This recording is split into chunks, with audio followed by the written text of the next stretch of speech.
નમસ્કાર મિત્રો, સ્વાગત છે તમારું આપણી આ યુટ્યુબ ચેનલમાં જેનું નામ છે ગુજરાતી જીકેની જમાવટ। તો રાજ્યની સંવેદનશીલ સરકાર એટલે કે માનનીય મુખ્યમંત્રી શ્રી ભૂપેન્દ્રભાઈ પટેલ સરકાર દ્વારા ગુજરાત રાજ્યના ગામડાઓમાં વસવાટ કરતા જે લોકો છે કે જેઓ ગામ તળની બહાર વસતા હોય તેવા પરિવારો માટે રાજ્ય સરકાર દ્વારા 3 મહત્વપૂર્ણ નિર્ણય લેવામાં આવ્યા છે। હવેથી મિત્રો ગુજરાત રાજ્યના ગામડાઓમાં ગામ તળની જમીન એટલે કે મિત્રો ગ્રામમાં જે લોકો નોંધાયેલો ના હોય જેવા મકાનો અને ગામમાં જે છે તે મિત્રો ગામ તળની જમીનના બહાર વસતા હોય તેવા પરિવારો માટે રાજ્ય સરકાર દ્વારા 3 મહત્વપૂર્ણ નિર્ણયો લેવામાં આવ્યા છે। જાણીએ આજના વિડીયોમાં વિગતવાર કે રાજ્યના લાખો પરિવારો કે જેઓ ગામ તળની બહાર વસતા હોય તેમના માટે રાજ્ય સરકારે કયા અતિ મહત્વના 3 નિર્ણયો લીધા છે તેને લઈ અને વિડીયોમાં વિગતવાર ચર્ચા કરીએ। તો વિડીયોના અંત સુધી આપ બન્યા રહો। જો ચેનલમાં પહેલીવાર વિડીયો જોતા હો તો ચેનલને લાઇક શેર સબસ્ક્રાઇબ કરવાનું ભૂલશો નહીં મિત્રો, જેથી કરીને ચેનલ પર મૂકવામાં આવતા આવા રાજ્ય સરકારના અલગ અલગ પરિપત્રો, રાજ્ય સરકારના હુકમો વગેરેને લગતા ન્યૂઝ તમને અમારા ચેનલના માધ્યમથી સરળતાથી ઉપલબ્ધ થઈ જાય। તો રાજ્યની સંવેદનશીલ સરકાર એટલે કે ભૂપેન્દ્રભાઈ પટેલ સરકાર દ્વારા ગામ તળની બહાર વસતા પરિવારો માટે અતિ મહત્વના 3 નિર્ણયો લેવામાં આવ્યા છે। રાજ્ય સરકાર દ્વારા ગામ તળની બહાર વસવાટ કરતા નાગરિકોના હિતમાં 3 મહત્વપૂર્ણ નિર્ણય પસાર કરવામાં આવ્યા હતા। ગુજરાતના અનેક ગામડાઓમાં કેટલાક પરિવારો ગામ તળની બહાર અથવા વાડી વિસ્તારમાં વસવાટ કરે છે। આવા પરિવારોને ગામ તળની બહાર પણ 24 કલાક પૂરતી વીજળી મેળવી શકે તે માટે ગામ તળ બહાર વિવિધ હેતુ માટે વીજ જોડાણો આપવાની સર્વગ્રાહી નીતિના નિયમોમાં કેટલાક મહત્વના સુધારા કરવામાં આવ્યા હતા। ઉર્જા પ્રધાન કનુભાઈ દેસાઈએ આ અંગે નિર્ણયો અંગે વિગતવાર માહિતી આપતા જણાવ્યું હતું કે ગુજરાત સરકારના પ્રવર્તમાન નિયમો અનુસાર ગામ તળની બહારના કોઈપણ વિસ્તારમાં આવેલા રહેણાંક હેતુના મકાનમાં નવીન સિંગલ ફેજ વીજ જોડાણ માટે ખેતીવાડી ફીડર પરથી ફક્ત 3 કિલોવોટના વીજ ભારની મર્યાદામાં રહીને 3 વીજ જોડાણ આપવામાં આવે છે।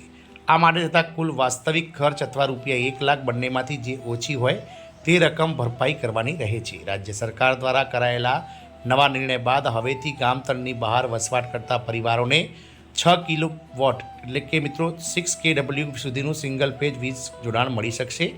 આ વીજ જોડાણ માટે તેમણે વીજભાર આધારિત એટલે કે કિલોવોટ આધારિત ફિક્સ ચાર્જ જ ભરપાઈ કરવાનો રહેશે।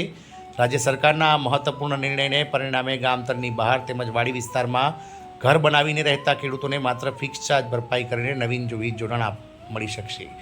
ઉર્જામંત્રીએ જણાવ્યું હતું કે ગામ તળની બહાર આવેલા છૂટાછવાયા મકાનોમાં વીજ જોડાણ આપવા માટે સૌપ્રથમ ખેતી વિષયક હેતુ સિવાયની રહેણાંક હેતુ માટે ઉપયોગ થતો હોય તેવી જમીન અને ખેતીવાડી વીજ જોડાણ ન ધરાવતી જમીનમાં સ્થળની ટેકનિકલ ચકાસણી કરવામાં આવશે, જેમાં ગામ તળથી અંતર, હયાત ખેતીવાડી વીજ જોડાણ, વીજ લાઇન ક્રોસિંગ, સલામતી, વીજ ચોરી જેવા વિવિધ માપદંડોને ધ્યાને રાખીને લાગુ પડતી સર્કલ ઓફિસરના અધિક્ષક ઇજનેરશ્રીની મંજૂરી બાદ નોન એજી ફીડર પરથી આવતા રહેણાંક હેતુ માટેના વીજ જોડાણ કોઈપણ લોડની મર્યાદા વગર આપી શકાશે।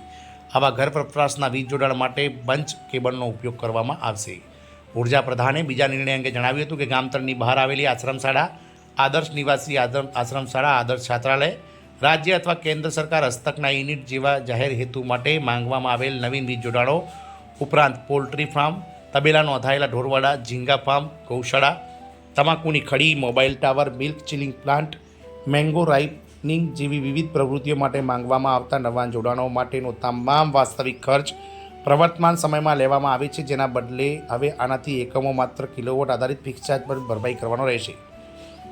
તદુપરાંત ગામ તળની બહાર આવેલા અનાજ દળવાની ઘંટીના વીજ જોડાણનો સમાવેશ પણ આમાં એકમોમાં જ કરવામાં આવ્યો છે, જેના કારણે ગામ તળની બહાર અનાજ દળવાની ઘંટીને વીજ જોડાણ મળવાથી ગામ તળની બહાર વસવાટ કરતા લોકોને નજીકમાં જ અનાજ દળવાની સુવિધા મળશે, જેમ પણ તેમણે ઉમેર્યું હતું।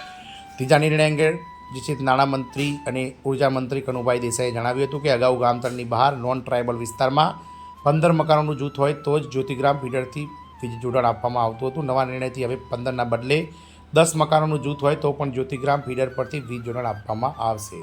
આમ રાજ્યના મિત્રો હજારો પરિવારો કે જેઓ ગામ તળની જમીનના બહાર વસે છે તેવા પરિવારો માટે માનનીય મુખ્યમંત્રી શ્રી ભૂપેન્દ્રભાઈ પટેલ સરકાર દ્વારા 3 મહત્વના નિર્ણયો લેવામાં આવ્યા છે। જય હિન્દ, અસ્તુ।